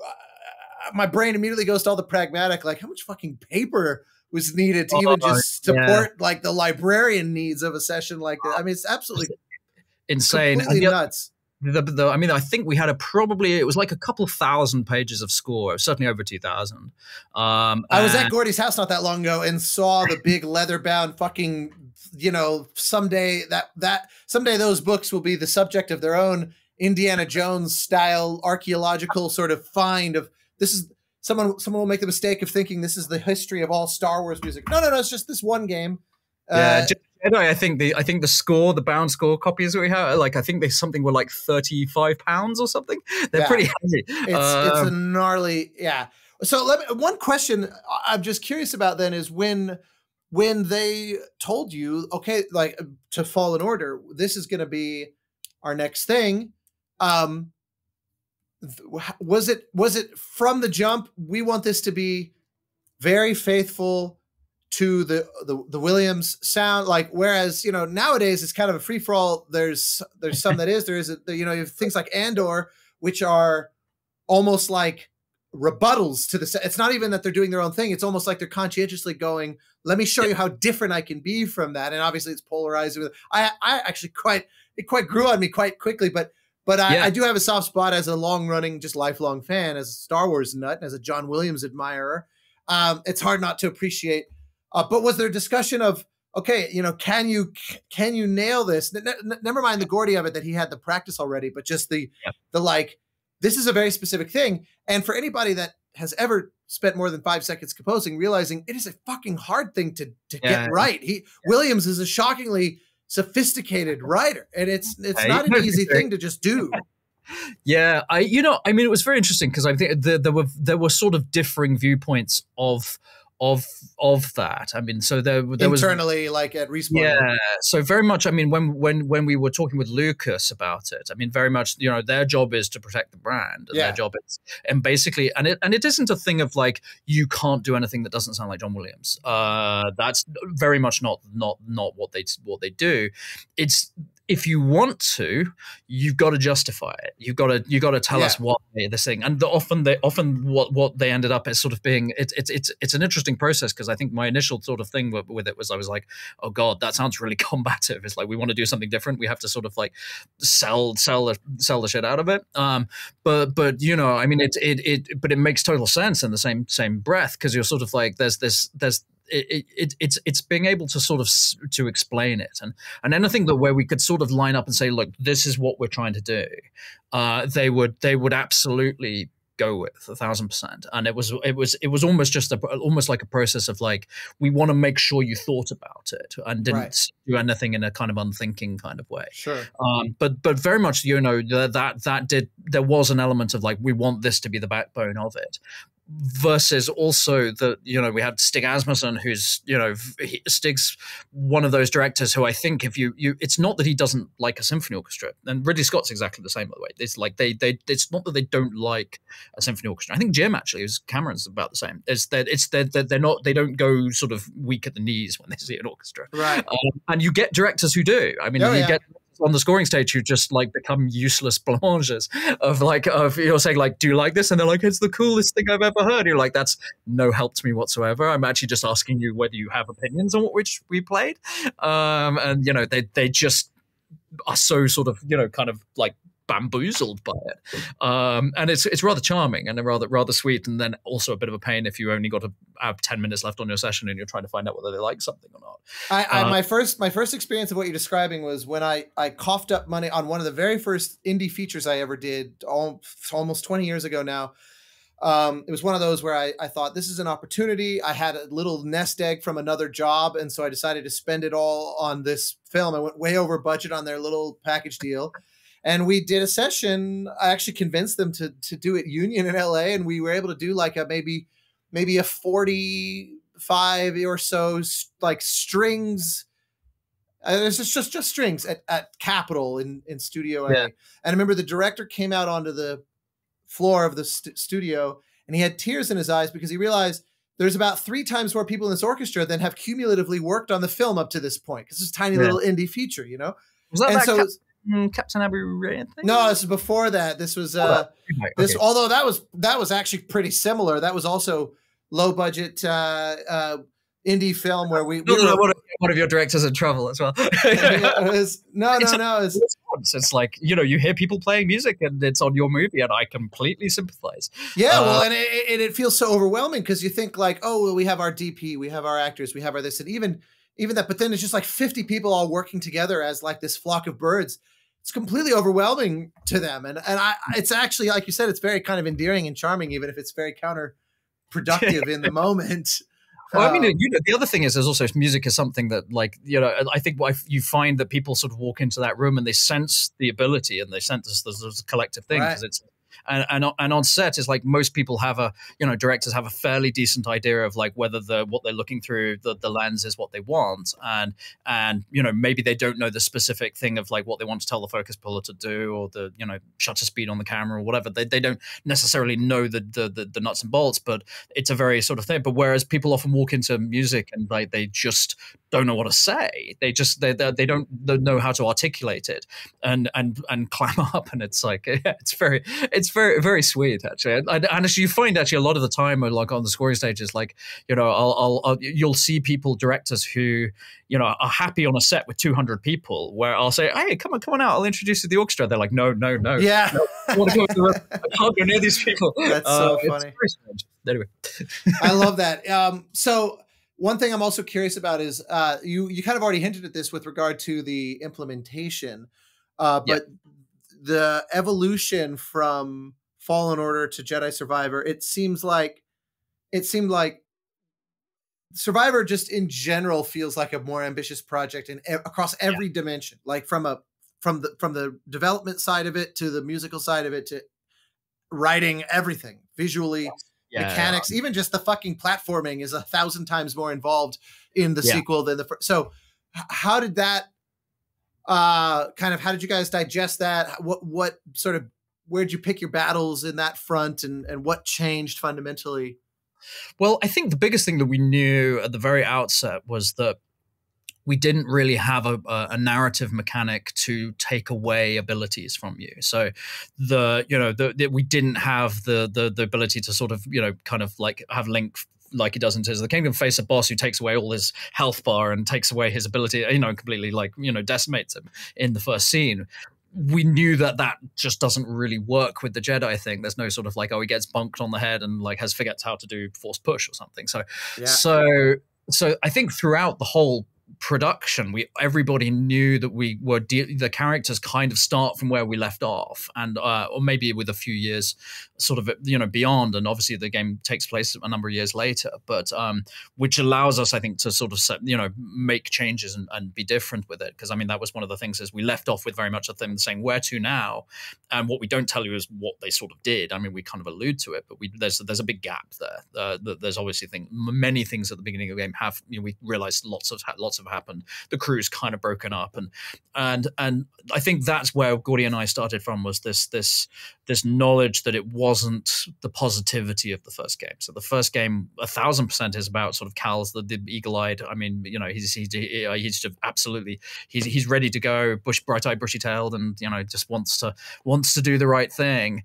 And we knew that the story on this was going to be, well, actually, this hasn't gone so well. And so the very first thing, actually, one of the early demos, I think it was the first or second thing Gordy wrote, was like this fantastic this piece of music that we actually ended up using a version of it with tweaks, and then there's the section on the end of it that I did. And lots of our cues are like that, or back and forward things where like we'll work on something and then like take it on kind of thing. But there's definitely places that are him and places that are me. But one of the things we did at the very outset was, well, we're not going to tell anyone who's done what. Right. Yeah. It's everything is a co-credit top to bottom, which I definitely like professionally. I very much appreciate that. Of course, there's always like the nerd that is curious to kind of try to forensically analyze the different personality traits and who might have done what but it's actually, especially because I've asked him about this, and the impression I got from those conversations echoes what you just said, of even the things that are seemingly rigorously yours or rigorously his, you both end up kind of weighing in on and getting your fingerprints on in the end anyway. So there isn't really much that's truly kind of siloed off, which is a very healthy collaboration. 1,000%. And then I think one of the things people, that first cue is a really good example of like that wasn't actually written for that sequence. It wasn't really written for it. Was part of our sort of early explorations. And he came up with this great idea of like, he's like, oh, I've written this theme that like literally uses every note of the chromatic scale. And the idea of it, there's two ideas behind it. And one is that it's a theme that like it's every note of the chromatic scale because basically the Empire have pervaded everything. And it's kind of, we used to actually on the production we called it it's the fuck you, it's the Empire theme, basically, because that's where we come to. It's like the Empire aren't even like, we don't have to tell you they're bad. Right. They just are now. There is no like good or bad. There is no sort of something. There is just like there's just them, and that's it. And so, early on a character says like, why are you even bothering, to Cal, like, why are you even bothering doing this? It's like clearly a pointless thing you're trying to do. Yep. And that's a really interesting sort of idea. So, and the other thing that he did with that theme was he wrote it in a sort of, there's this idea of like a heart sinus rhythm. So it's sort of the shape of the melody is very much based around something that goes sort of up and down and kind of has that feeling. So, but it was a cue that was just a wild cue, that was just a piece of music that I was then reading the script of the very beginning of the before they shot the PCAP and did kind of any animation on it. They were like, here's this sequence, and we've got it on the page, and I'm reading it going, I don't know, I think we have the music for this already. You have no edit for it. Maybe they can edit to it actually when they come to do the thing. Maybe that's also a possibility. And so a lot of the time we have that. A lot of the time we'll sort of listen to each other's things and be like, that's really cool, but it's not the thing you think it is. It's something else. It would be even better here. Or sort of, a lot of the time, actually, sort of one of the things I think we often do, and you certainly know this, is like you get about halfway down an idea and you don't really know whether it's a good idea or not. And we've been able to sort of steer each other. I think sort of there's times he'll like hear something, I'll be like, I don't think this is working. He's like, no, it will work. But what if you do this and do that with it and go there? A good example is in the first game in the Shio Bird. It was like he wrote this incredible build up on this section of something, and it emerged out of something I'd done, and then he built this huge long thing as you climb the Tree of Origin, and you climb up to the top of it, and it just has this incredible feeling of ascent all the way as like one of those like 10-minute sort of things where it keeps reaching up, and then he would get to the top of it, and I literally, I think one day on the piano was like, yeah, and when you get to the top you should go, and I played something and I didn't write it down, and then he came back and was like, he's like, yeah, I did the thing you just did, but I did it the way, basically did better. But he's a gentleman, he wouldn't say that. But he, but it was just that thing of like, I was like, oh, I felt this tee up, and I was like, what if you go wham and like belted out of the park, and there's this fantastic sequence where the birds fly. So it's a gaudy cue, but we both do that. We both say, like, what if you did this with that, or taking a theme and be like, oh, here's this really happy theme. Like, what if I completely fuck it up in some way? I also beyond the extremely healthy that's actually really remarkable. I knew it was a great partnership, but that's actually even better than I realized, because the ability to kind of it's actually like your coaching analogy with the studio musicians, where you're not directing each other. It's almost like an improv group of yes and kind of mentality back and forth with one another. That's usually the kind of thing where I would expect that of a Trent and Atticus, where there's a multi-decade history of collaboration and it's an assumption, or like if Andy Grush and Taylor, the Newton brothers, who they've worked together for their whole career, basically. Yes. And so everything is built around the idea of the partnership. For you two to be, I always say that you two were kind of like mated in captivity on this, where it was sort of put together by circumstance. Two different sort of entities that came together to collaborate on something and discovered a tremendous ability. Never mind the fact that, what Gordy has in terms of prior history dealing with Star Wars, both musically and politically.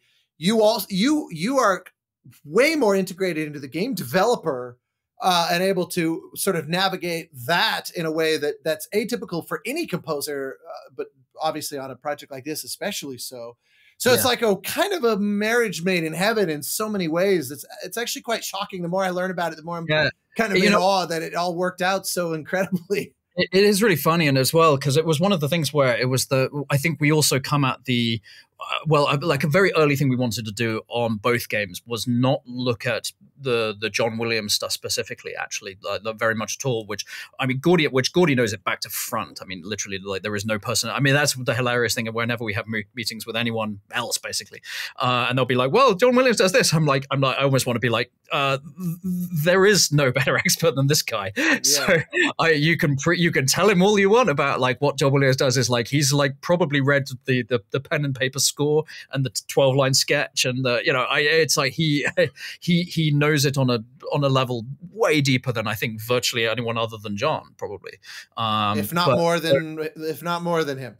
Maybe so. And he's got the advantage of looking at it from the outside, there's a deeper analysis. Williams doesn't scrutinize his own writing in that way. Exactly. And it's like, and it was one of those ones where sort of like usually I was like liking the analogy of like I never try to sort of dissect my own music. I mean, I don't think any of us do, because and then there's the old analogy of like it's like dissecting a joke. It's like dissecting a frog. It's like nobody really cares that much and the frog dies. So, that's basically the analogy we have is like, you don't want to sort of get to a point of looking to with the Williams stuff is like one of the things we very much didn't do was like firstly tempt the game wall to wall with John Williams. That's absolutely not what happens. And partly also because I think so many game studios are now eschewing temp track because the games are becoming, the file structure is so complicated. It just takes one contract, music implementer who's like on for a couple of weeks or something to put in a piece of temp, not label it, and that thing goes out with the the do not ship folder and it ships. And obviously with music that could be a minor disaster. So I think we've kind of gotten away from any sort of notion of temp track. And one of the things we did do though was we really sort of sat and talked about the original influences on the Star Wars scores way back, and looking at sort of stuff from and ironically enough, this is where I think the marriage worked very well in the sense because the two of us both have insight on different things. So I, coming from the English choral world, I know Holst, Walton, Herbert Howells, Stanford, all the sort of English post-romantics, John Ireland, back to front. Now I know that stuff like the back of my hand. And Gordy very much knew the kind of the sort of the brass player side of it, some of the repertoire that he'd played as a trombonist, which actually sort of very much mirrored, I think, John Williams's work. So kind of with his later stuff, where not earlier stuff when he did the stuff where he was arranging for like military bands and like the Air Force band, I think, yeah. Exactly. So we sort of kind of realized that we both had this kind of like a piece of the puzzle, and you put the two together, and it was like, okay, well, actually, that allows us to look at the origins and not just sort of merely go like, because the worst thing you can do if you want to write like, well, John Williams, sit and listen to John Williams all day, because at first you'll just be like, oh shit, I can never do that, and then secondly, you'll be like, you'll just be aping it and pastiching it, and whereas what we were trying to do was say like, let's look at this through the lens of what this stylist, how did he get to this place, and how can we use that thing to get to our own place, but using the same sort of conduits and come to a thing. It's interesting because the Williams sound in particular seems to be this confluence of two major pillars of, there are certain underlying philosophies of his phrases, his sense of orchestration, his sense of dramaturgical sense as a composer of how it breathes. Those are all well below the surface. But then there's also, he just got, like everybody, he has his bag of tricks as well. And sometimes it's amazing how in the right context, a run in the winds or a certain kind of punctuation in the percussion can be all that it needs to suddenly feel Williamsy, where if you actually scrutinize, you realize these are things that he doesn't really do. But if you just tilt it with a gesture, or then there's other things where you're not gesturally doing his thing at all, but this particular kind of harmonic relationship between moments will feel very Williamsy, but he would never write a melody like this, or he would never see it. It's like you can kind of juggle these two different aspects to, and I say all this, I haven't had to ever, kind of like, I've never worked on a Star Wars thing or another kind of Williams thing. I do.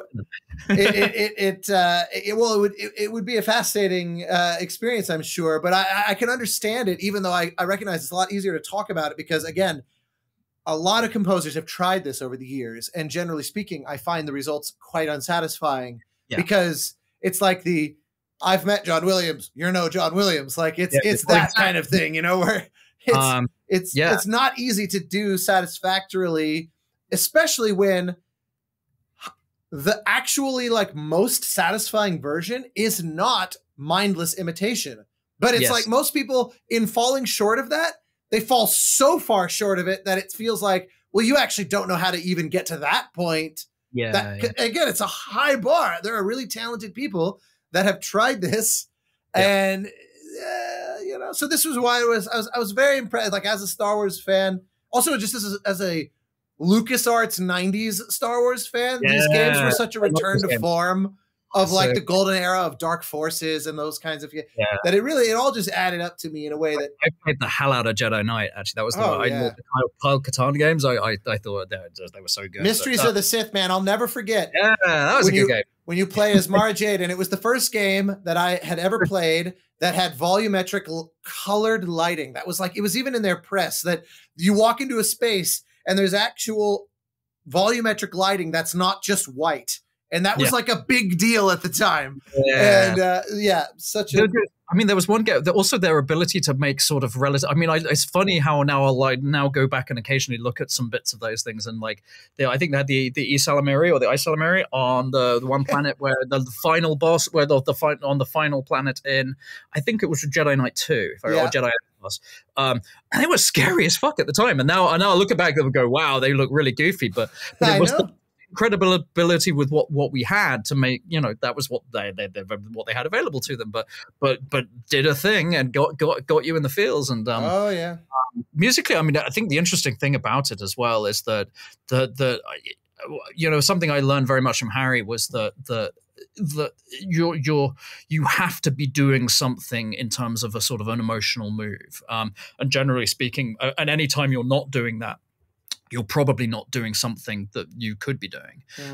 And so I think one of the things that I very much came with to Star Wars that like what I wanted to do was bring some of the other parts of so the Williams, there was lots of influences of obviously orchestrationally of Elgar is in there. So there's like the end of episode 4 is 1,000% orchestrated to be on the model of some Orb and Scepter of Walton or a couple of the Elgar Pomp and Circumstances marches. I mean that's that's exactly where it's pulling from. But those were things that interestingly they've been taken through a lens through the military band lens. I mean, because those are pieces of music that infused into that world. And I was baffled by one time I heard there was one of the Elgar Pomp and Circumstance marches is the graduation piece here, and everyone knows it as like that piece of music. And it's like I only ever knew it as a piece of music that you'd hear at sort of like coronations or something. That and it was quite funny actually. Hearing with the coronation like a number of weeks ago that it was like kind of hearing bits of music that you were like sort of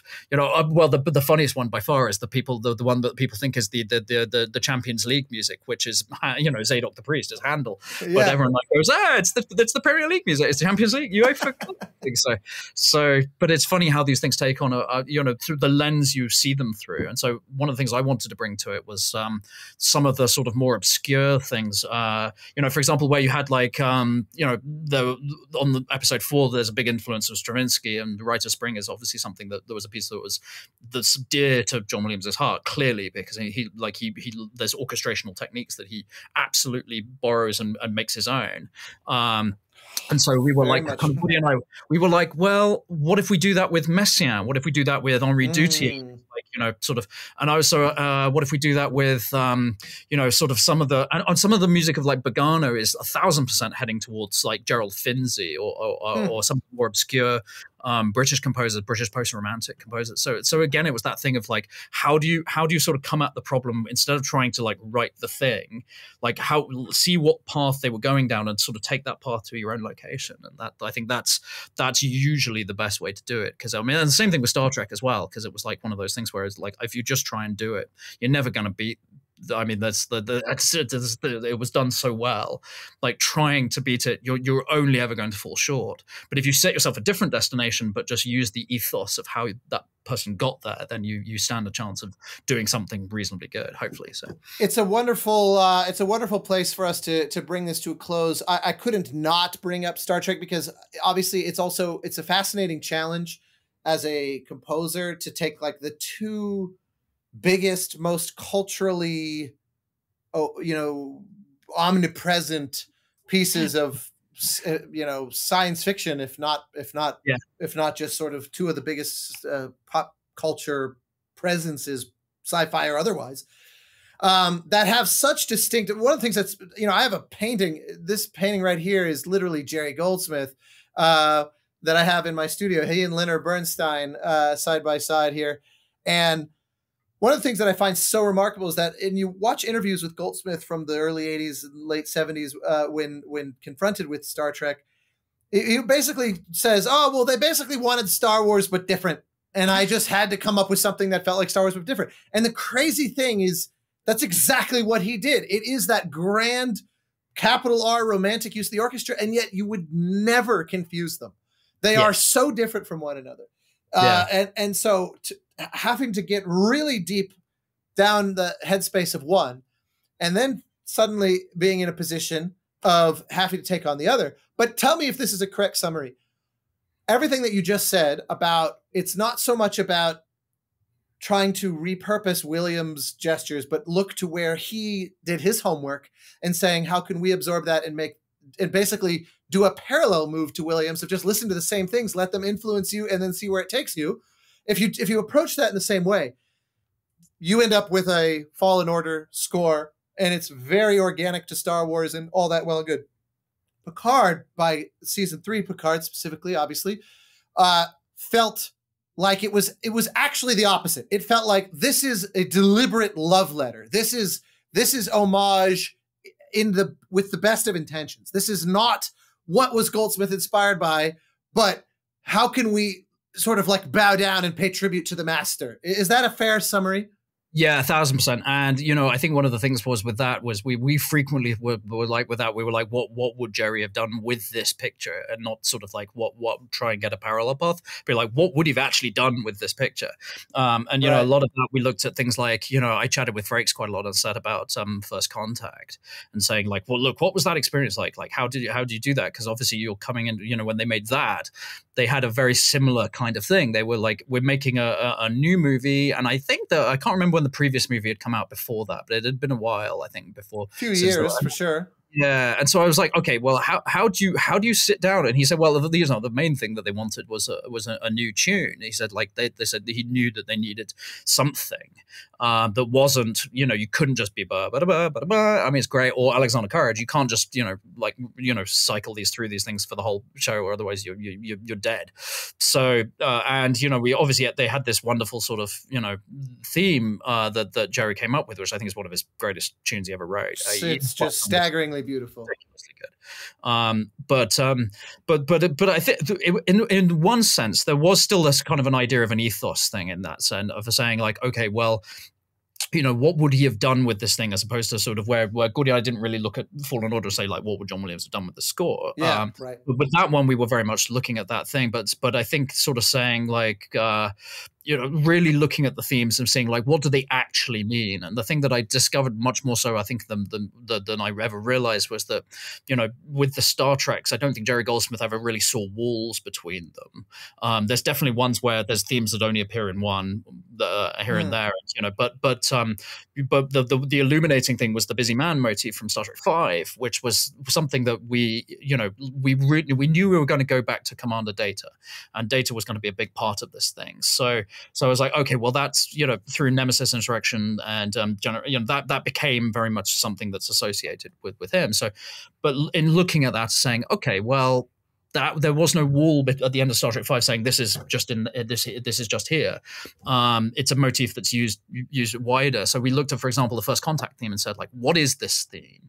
And for me, the illuminating scene there was that it's used very, very quietly, very subtly under a scene where Lily's pointing a phaser at Picard when they come onto the Enterprise, and he has to prove to her that you know, above Earth, and that this isn't all just some sort of goofy magic trick. And he opens the space, you know, the doors, and you can see the Earth from space. And we kind of partly used it because we wanted also to make it a bit of a clue to where we were going with the Borg, but obviously we didn't say that at the time.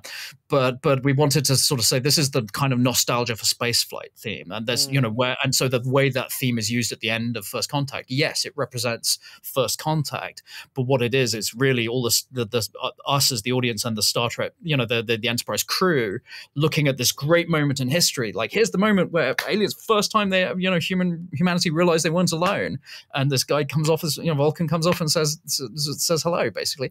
We're like, this is, for them, this is this crazy nostalgic moment, and we're sort of looking back at it and saying we have the same viewpoint of the really the whole thing that we're putting an end on.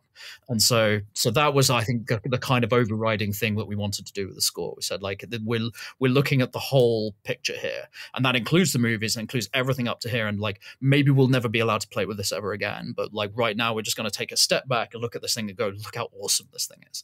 And that's basically what we wanted the music to do. Yeah, it did feel very much like that. It felt like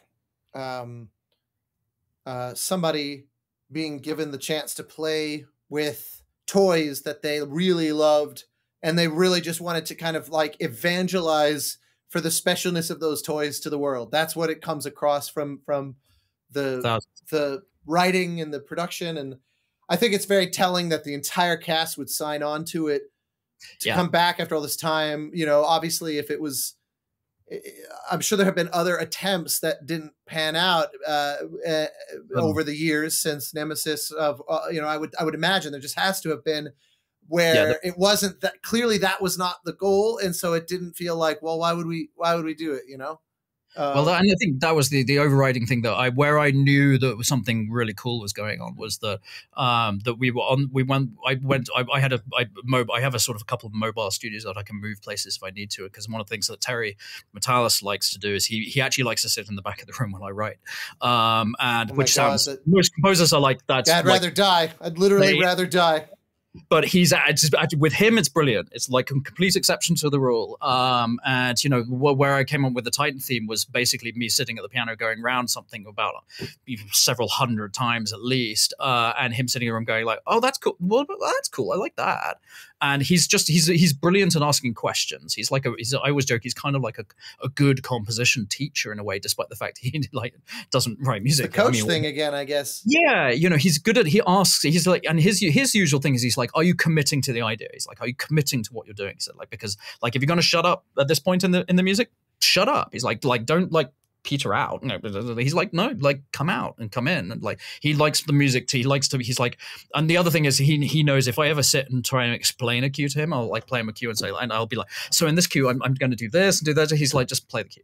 He's like, I should be able to tell you that spiel that you're about to give because you're nervous about whether I'm going to like this cue or not. He's like, if the music's doing what you want it to do, I'll be able to tell you what it's doing. Like, I literally just last night did this event with Bear where he was talking all about the development of themes on Lord of the Rings, and it was exactly that, where he said his first playback for the showrunners was this like 20 minutes of the first episode where he ended up writing 17 themes for the season as a whole, and it's like 9 of them have to be used in the first 15 minutes or whatever of the first episode. And he said he played it for them, and they said, you know, we can tell that's supposed to be Galadriel, that's supposed to be that's supposed to be that. Why didn't you write an Elrond theme? And that was his way of he goes, I did. I guess I'm going back to the drawing board. Because if I explain it, I've already put you in a position that's different from what the audience is, and the audience is the perspective that matters so much more. Yeah, and this is obviously true whether we're talking about a game or a TV show or anything. You know, any material that has to stand on its own shouldn't be sold. Jeffrey Katzenberg on the DreamWorks movies always used to joke, like if like any composer would ever tell him, he would literally stop them and he's like, do I have to hire you to go to every cinema to explain to the audience that? I sort of wait for them to go, and he's like, just hit play.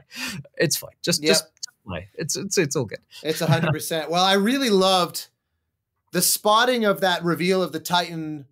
First off, I love that you've got your James Horner little wink with the strings going on in that scene. That was a wonderful little additional layer of salt around the rim, as it were. But I love that obviously the original Enterprise reveal like sequence in the 79 motion picture is like the greatest bit of spaceship porn in probably cinema history, right? It's so indulgent, it's absurd.